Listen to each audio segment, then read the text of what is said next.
Ազատություն ռադիոկայանի հայկական ծառայության Երևանի գրասենյակի հյուրն այսօր Հայաստանի Հանրաքվեի կենտրոնական հանձնաժողովի, կենտրոնական ընտրական հանձնաժողովի նախագահ Տիգրան Մուկուչյանն է, բարև ձեզ պարոն Մուկուչյան։ Ուզում եմ խոսենք արդեն ավարտված քարոզարշավի հետ կապված հիմնական մտահոգությունների մասին։ Գլխավոր մտահոգություններից մեկը թերևս մնում էին ընտրացուցակները։ Ես կարող էի բազմաթիվ ուրեմն այս կապակցությամբ դժգոհություններ մեջ բերել, բայց ասենք մի տվյալ մեջ բերեմ, որ վերջերս հրապարակեց Գյումրու Կոմպաս գիտահետազոտական կրթական եւ խորհրդատվական կենտրոն ՀԿ-ի նախագահ Ղարիբ Հարությունյանը, որը պնդում է, որ ի համեմատ 2013-ի նախագահական ընտրությունների հիմնական ընտրացուցակների այս հանրաքվեից առաջ հրապարակված նախնական ընտրացուցակներում համադրելի տեղամասերում ընտրողների թիվը յուրաքանչյուր տեղամասում ավելացել է միջինը 57 ընտրողով։ Ինչպես է ստացվում, որ մեր մոտ ընտրողները միայն ավելանում են, չեն մահանում, չեն պակասում։ Խնդիրը հետևյալն է, նախ անկեղծ չգիտեմ ինչ հետազոտություններ են իրականացվել, բայց այնուամենայնիվ, եթե նայում են օրինակ նույն տեղամասում եւ տեսնում են ընտրողների թվի ավելացում, սա թերևս բացատրվում է մեկ հանգամանքով։ Նորից ուրեմն գալիս են կակունքին, ինչպես են կազմում ընտրողների ցուցակները։ Ընտրողների ցուցակներում ընդգրկում են այն քաղաքացիներն, ովքեր ունեն ընտրելու իրավունք եւ հաշվառված են Հայաստանի Հանրապետությունում։ Եվ բնականաբար այն քաղաքացիները, որոնց 18 տարին չէր լրացել նախորդ համապետական ընտրությունների ժամանակ եւ դրանից հետո լրացել են, նրանց անունները եւ եթե ունեն հաշվառում, նրանց անունները պետք է լինեն ընտրողների ցուցակներում։ Մահացողները պետք է հանվեն եւ հանվել են մահացողները։ Հիմա ինչ վերաբերում է ուրեմն այն քաղաքացիներին, ովքեր որ ենթադրենք բացակայում են, սակայն վերջիններս չեն ներկայացնում դիմում եւ նրանց անունները չեն ուրեմն նախ հաշվառումից դուրս չեն գալիս, հետեւաբար նրանց անունները շարունակում են մնալ ընտրողների ցուցակներում։ Սա է խնդիրը։ Իդեպ այս նույն կազմակերպությունը մի շարք գործոններով նաեւ այսպես ասած ռիսկայնություններ որոշել ընտրատեղամասերի եւ առավել ռիսկային էր դիտվել Արարատի, Կոտայքի, Արմավիրի եւ Գեղարքունիքի մարզերում գտնվող տեղամասերը։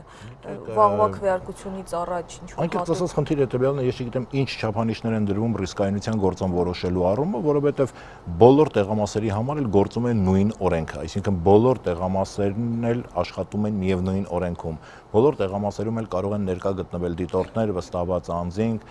ուրեմն հետևել ամբողջ ընտրական գործընթացին, կանոնները նույնն են եւ թերևս առանձնացնել ինչ-որ ռիսկայնության չափանիշներով եւ այլն ես անկեղծ ասած չեմ պատկերացնում։ Շատ լավ, եղել են մամուլում հրապարակումներ, մասնավորապես 4-րդ իշխանությունում, որ արդեն իսկ Երևանի տարբեր համայնքներում սկսել է ընտրակաշառքի բաժանման գործընթացը։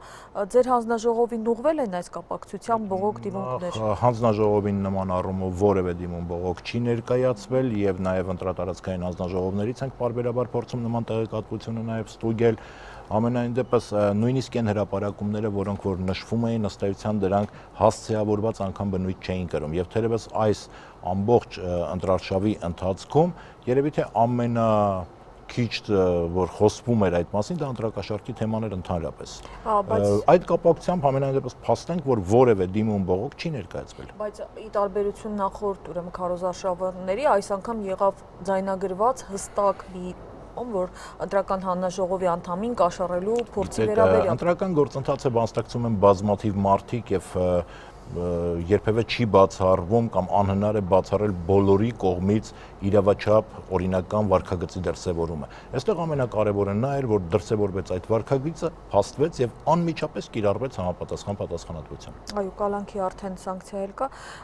Տեսեք, գիտեք, որ մի շարք թերևս գիտեք, որ մի շարք կազմակերպություններ միավորվել են քաղաքացի դիտորդ նախաձեռնության մեջ եւ ահա իրենք հրապարակել են որոշ տվյալներ այս ընտրությունների ընթացքում, քարոզարշավի ընթացքում վարչական ռեսուրսի հնարավոր չարաշահման դեպքերի վերաբերյալ եւ պիտի առիթն օգտագործելով խնդրեմ որոշ փաստերի անդրադառնալ նրանց վկայակոչած։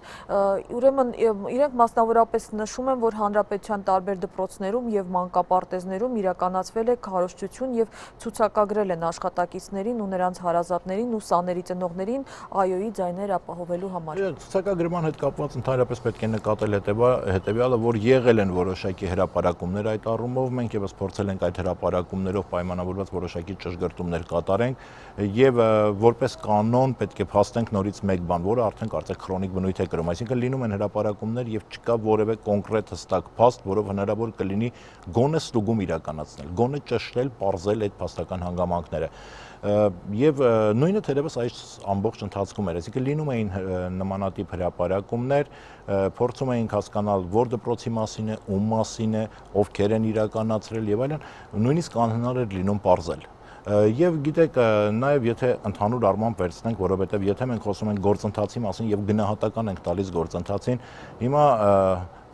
սա չի նշանակում, որ եղել է նման հանգամանք, բայց եթե օրինակ ենթադրենք ինչ որ մեկը փորձել է անդամագրել կամ ցուցակագրել որևէ մեկ այլ քաղաքացու, դա բնավ չի նշանակում, որ նա նրանով կանխորոշում է տվյալ քաղաքացու քվեարկությունը, քվեարկության մասնակցելը կամ որևէ կերպ կարող այդ եղանակով կարող են ներազդել նրա քվեարկության վրա։ Ձեր պատասխանում չանդրադարձակ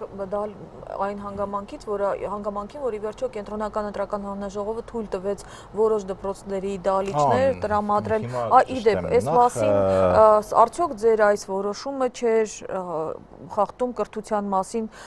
օրենքի 4-րդ գլխի 8-րդ հոդվածը, որով հստակ սահմանվում է, որ ուսումնական հաստատություններում արգելվում է իրականացնել քաղաքական գործունեություն կամ քարոզչություն, եւ օրենք ավելի բարձր իրավական ակտ է, քան ԿՀ-ի որոշումը։ Միանշանակ նախ այդ առումով որևէ որոշում չի կայացրել, այդ հրապարակմանը մենք էլ ենք ծանոթ, այդ հրապարակման վերաբերյալ նույնիսկ ներկայացրեցինք պարզաբանում եւ ցավով պետք է նկատեմ, որ պարզաբանումը ուրեմն հրապարակելու փոխարեն տրվեցին գնահատականներ այս անգամ էլ մեր կողմից ներկայացված պարզաբանմանը։ Իսկ պարզաբանումը հետեւյալն էր, որ նախ առաջին ԿԸ-ն նման որոշում չի ընդունել, որովհետեւ այդ հարցով ուրեմն դահլիճների ցանկը տրամադրվում են ուրեմն այլ մարմինների կողմից, դրանք մասնավորապես Երևան քաղաքում տրամադրվում է Երևանի քաղաքապետարանի կողմից, իսկ ուրեմն համայնքների հետ կապված տրամադրվում են դրանք ուրեմն մարզպետների կողմից։ Այդ ցանկերը, եթե մենք համեմատում ենք նախորդ ընտրությունների ժամանակ տրամադրված ցանկերի հետ, թերևս դրանք դահլիճների առումով միմյանցից չեն էլ տարբերվում։ 2012 թվականին էլ են նույն ծավալով տրամադրվել, 2013-ին էլ, հիմա էլ։ Այսինքն որևէ այդպես ինչ որ արտառոց տարբերություն այդտեղ չկար եւ այն հանգամանքը, որ ներկայացում էր թե նախկինում դրանք չեն տրամադրվել, հիմա տրամադրվում են, չկա այդպիսի բան, դա կարելի է ուղղակի շատ պարզ մտնել ԿՀԿ-ի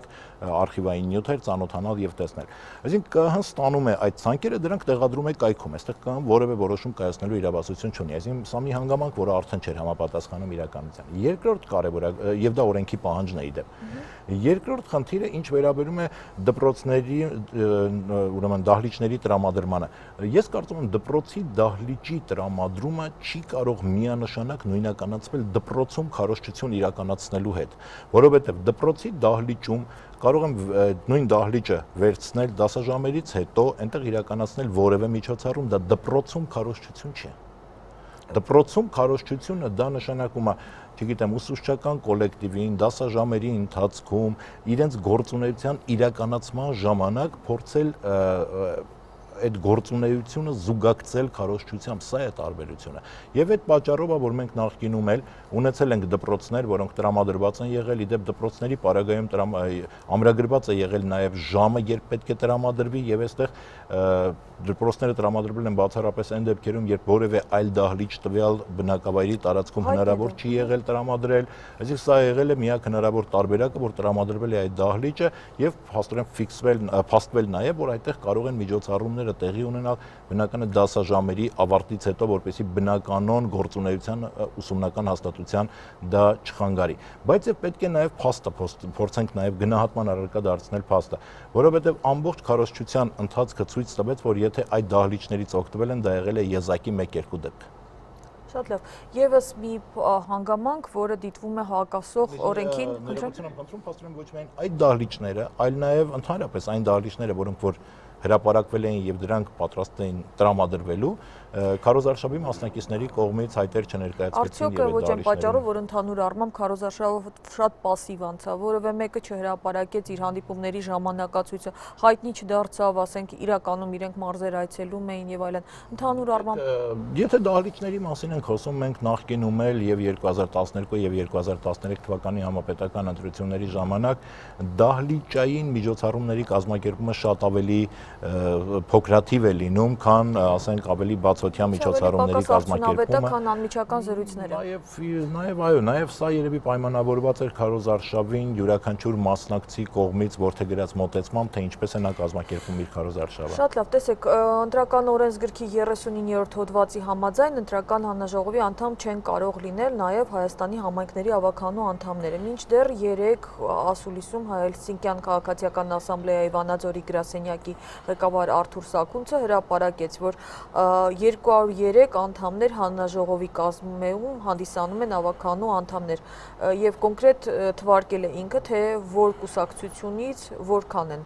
ընդ որում այդ թվում նաև իդեպ ընդդիմադիր կուսակցություններից։ Գիտեք, նախ ուրեմն ցանկանում եմ նշել հետեւյալը, չարաշահում չի։ Գիտեք, խնդիրը կայանում է հետեւյալում, որ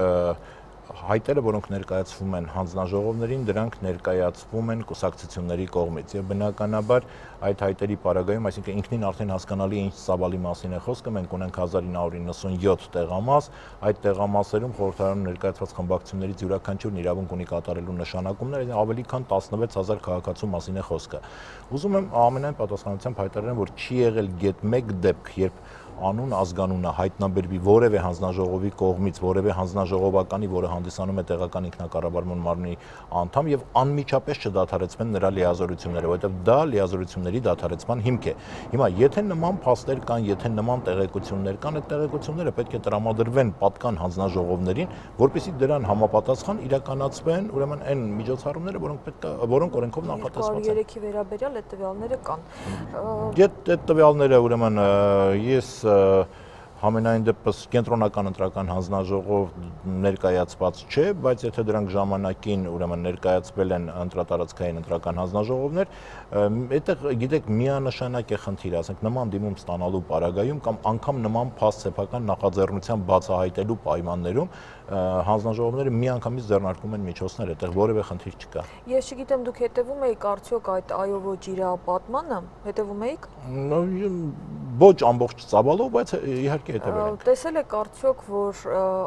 այդ իրապատման ընթացքում ի պատասխան բնակիչների կողմից բարձրաձայնված խնդիրների շատ անգամ պատգամավորները տալիս էին ինչ-որ խոստումներ, ասենք բնակիչների գազի գինը բարձրաձայնել կամ կազմակերպել արտադրություն եւ այլն։ Արդյոք սա հանրաքվեի մասին օրենքի եւ ընտրական օրենսգրքի խախտում չէ, որով արգելվում է քարոզչության ժամանակ խոստումներ տալ եւ դա առաջացնում է վարչական պատասխանատվություն։ Ես իհարկե այս անուններով կարող եմ ասել, բայց հաշվի առնելով, որ այսօր լռության օր է, չեմ բարձրաձայնում այդ համաձայն եմ, բայց տեսեք, յուրաքանչյուր պարագայում փաստական հանգամանքները պետք է իրենց համակցության մեջ ամբողջ ծավալով դառնան քննության առարկա։ Այսինքն ներկայացվեց ինչ-որ մոտեցում, ինչ-որ դատողություն, բնական է միայն այդ դատողությունը առանցին վերցրած երբևէ չի կարող հիմք հանդիսանալ ուրեմն դրա վերաբերյալ իրավական գնահատականներ ներկայացնելու առումով։ Համենայն դեպս այն փաստարկները, որոնք որ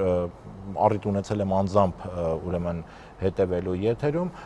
դրանց առումով շատ դժվար է միանշանակ անել նման դատողություններ, որ դրանք չէին տեղավորվում հանրաքվեի մասին օրենքով սահմանված կանոնակարգումների համատեքստում։ Գիտեք, լինում էին դեպքեր, երբ օրինակ ասենք ընդհանուր զրույցի ընթացքում խոսքեր գնում ինչ-որ աշխատանքների մասին, բայց վերջինս թերևս ավելի շատ պայմանավորված էր կոնկրետ քաղաքացու կողմից հնչեցրած հարցին ի պատասխան հնչեցնելուն, այսինքն դա չէր զուգակցվում Քարոզ Արշավի հետ, դա խոստում չէր կապված հոգուտ ինչ-որ մեկի այդ խոստման համապատասխան քվե կորզելուն եւ այլնին։ Հիմա եթե այլ ինչ-որ հայտարարություններ են եղել եւ այլն, բնական է մենք այդ ամբողջ եթերը այդպես չենք կարող իզոլուել չենք նույնիսկ րոպե առ րոպե, վայրկյան առ վայրկյան հսկենք։ Նման հանգամանքների պարագայում էլ հենց ընտրական օրենսգիրքը եւ հանրաքվեի մասին օրենքը նախատեսել է դիմում բողոքների ինստիտուտը, որից պետք է կողմերն օգտվեն եւ ներկայացնեն համապատասխան դիմում բողոքներ։ Ես գուշանամ, ենթադրում եմ, որ նույն պատասխանը կտակ, որ եթերը չէին կարող վերահասկել ամբողջությամբ, երբ որ ես ասեմ, որ անգամ սոցիալական ցանցերում, մասնավորապես Facebook-ում, օրինակ Եվրոպական քոլեջի Վանաձորի մասնաճյուղի տնօրեն Լիլիա Աբրամյան եւ գրող Նարինե Կռոյանը համապատասխան գրառումներ էին արել, որ իրենց բնակարաններ այցելել են անձինք, ովքեր ներկայացրել են որպես բնակ բաժնի կամ քաղաքապետարանի աշխատակիցներ եւ հարցրել են արդյոք տանը կան պետական աշխատողներ, որպեսզի նրանց ասեն ում ընտրեն եւ հետաքրքրվել են թե հանրաքվեին ինչպես են քվեարկելու եւ նույնիսկ հետո լրացուցիչ եմ փորձել բարձել արդյոք իրենք 100%-անոց այո են, քանի որ պիտի տան այդ տվյալները եւ այլն։ Գիտեք,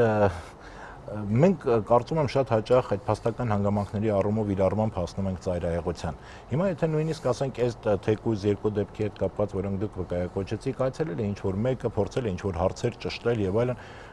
նույնիսկ զրույցի պարագայում կարող է զրույցը տևել շատ կարճ կամ չգիտեմ շատ երկար, բայց գիտեք, ախր լավ գրել է այո փող, բայց ամենայն դեպս դրանով պայմանավորված գոնե մինչ օրս չկան չեն նման որևէ հրապարակումներ, որ առաջարկվել է ինչ որ գումար կամ չգիտեմ շահագրգռել են կամ մեկը կամ մյուսը, ամենայն դեպս մեր մոտ նման որևէ դիմում չի ստացվել մինչ այս պահը, նման դիմումներ չկան ընտրատարածքային ընտրական հանձնաժողովներում, իսկ օրվա ընթացքում օրինակ չգիտեմ մեկը թակել է դուռը, մեկը քարոզ Արշավյանում, մյուսը չգիտեմ գալիս է օրինակ ասենք հայտակրկրվում է մասնակցելու են թե չեն մասնակցելու քվեարկությանը, այս առումով մենք կարծում եմ սկսում ենք հասնել արդեն ծայրահեղությունների։ Պարոն Մկրտչյան, հետևել եք արդյոք մասնավորապես հեռուստաեթերի դիտարկմամբ զբաղվող Երևանի մամուլի ակումբի գնահատականներին, որը Բորիս Նավասարդյան իրենց հերթական միջանկյալ հաշվետվությունը ներկայացնելու ժամանակ ասաց, որ երկու ակտիվ նախաձեռնությունները չեք անցկացնին եւ Նոր Հայաստան ճակատը Հայաստանի 6 հեռուստաընկերություններում նոյեմբերի 6-ից 19 ընկած ժամանակահատվածում գրեթե եթերաժամանակ չեն ստացել։ Գիտեք, ամբողջ խնդիրը նախ կայանում է հետևյալում, որ եթերաժամանակի հետ կապված օրենքը հստակ սահմանել էր, որ եթերաժամանակ ուրեմն տրամադրելու առումով սահմանել էր վճարովի անվճար եթերաժամանակ խմբակցություններին, հանրային հեռուստատեսության եւ հանրային ռադիոյի ուրեմն եթերում, իսկ ինչ վերաբերում է մյուս հեռուստաընկերություններին, նրանք հրապարակել էին 1 րոպեի ուրեմն սակագինը եւ բնականաբար ցանկացողները սահմանված կարգով կարող էին դիմել, ստանալ այդ եթերաժամանակը եւ օգտագործեին։ Ամենայն դեպս մինչ օրս չկա թեկուզ եւ մեկ դեպք, որ փորձել են դիմել, ստանալ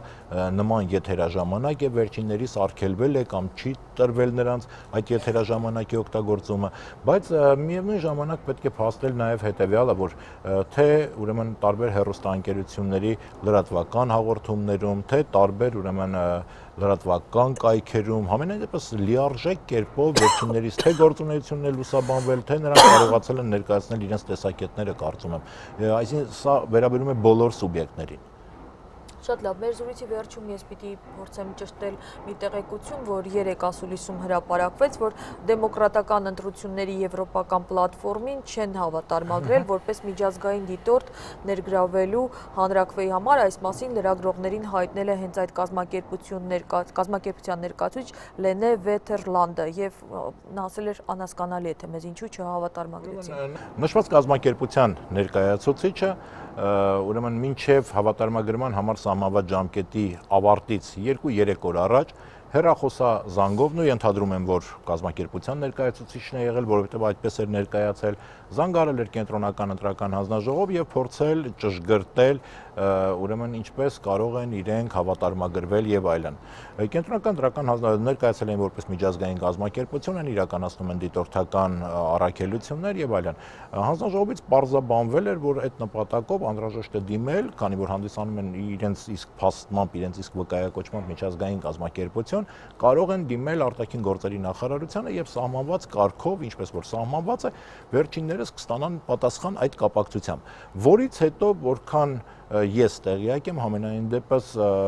որևէ այլ ահազանգ չի եղել, որևէ այլ դիմում չի ներկայացվել։ Եվ նաև ես եմ ծանոթ այդ ուրեմն ասուլիսին, որի ժամանակ վերջինիս կողմից ներկայացվեցին փաստեր, որ դիմել են, ցանկացել են հավատարմագրվել, իրենց մերժել են, խոչընդոտներ են ստեղծել։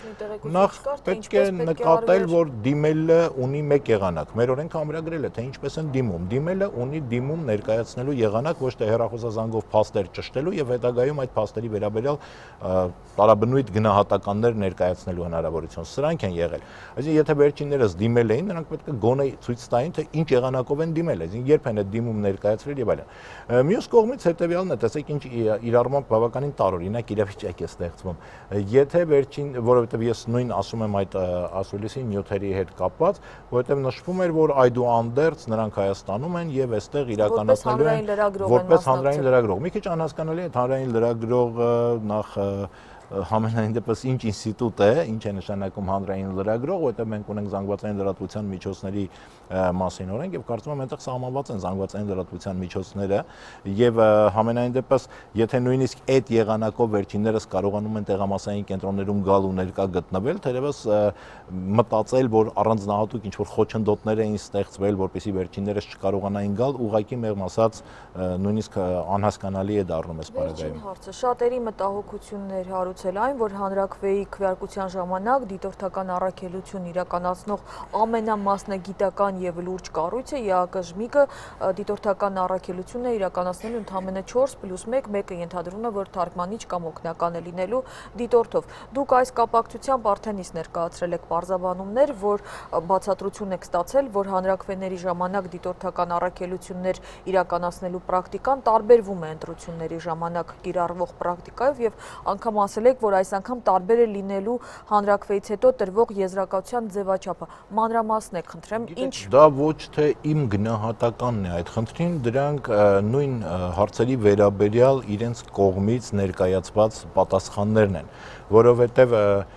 հրավերքը եղել է ԵԱԿ-ԺՄԻԳ-ին ուղղված իրականացնելու դիտորդական առաքելություն եւ երբ վերջիններս ուրեմն ներկայացան ավելի փոքր կազմով, տեղի ունեցավ հանդիպում, բնական է նաեւ հետաքրքրում էր երկարատև դիտորդների, օրինակ ասենք այս անգամ չմասնակցությունը գործընթացին, բացի դրանից նման փոքրաթիվ դիտորդներով տեղամասային կենտրոններ բնական է անհնար է լինելու այցելել այն ծավալով, ինչ որ այցելում էին համապետական ընտրությունների ժամանակ, վերջիններիս կողմից պարզաբանվեց հետեւյալը, որ կազմակերպության պրակտիկան է այդպիսի, որ իրենք տարբերակված է մոտեցումը ընտրական գործընթացների նկատմամբ եւ հանրաքվեների նկատմամբ եւ իրենց պրակտիկայի ուսումնասիրությամբ անգամ կարելի է հասկանալ, որ հանրաքվեների գործընթացներին, եթե որևէ երկրում վերջիններս գնացել եւ դիտորդություն են իրականացրել են նույն ձևաչափի մեջ։ Եվ նաեւ պարզաբանվեց, որ եզրակացությունը, որը արդյունքում որպես կանոն միշտ ներկայացվում է ընտրություններից հետո, այս անգամ ինքը ունենալու է բոլորովին այլ ձևաչափ, այսինքն դա ոչ թե լինելու է